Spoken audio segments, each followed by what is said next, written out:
এই ত্রিপুরা রাজ্যে দুটি লোকসভা আসন, একটা পূর্ব এবং পশ্চিম, সেখানে ভারতীয় জনতা পার্টির ঐতিহাসিক জয় হয়েছে।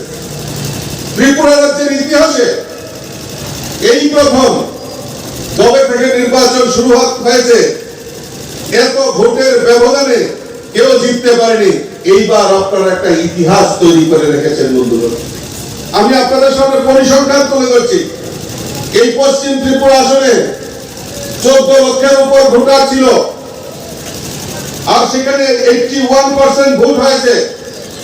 আমাদের প্রার্থী ছিল রাজ্যের প্রাক্তন মুখ্যমন্ত্রী বিপ্লব কুমার দেব। এই বিপ্লব কুমার দেব প্রায় 8 লক্ষের উপর ভোট পেয়েছে।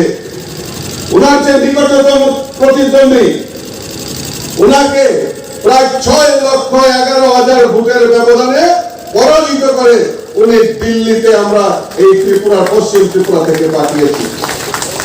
আর পূর্ব আসনে 13 লক্ষের উপর ভোটার, সেখানে 80% ভোট হয়েছে। আমাদের প্রার্থী প্রায় 7,77,000 ভোট পেয়েছে, আর 4,85,000 ভোটের ব্যবধানে বিজয় হয়ে নরেন্দ্র মোদীজির হাতকে শক্তিশালী করেছে। আজকে শান্তির বাজার মন্ডল ইতিহাস তৈরি করেছে।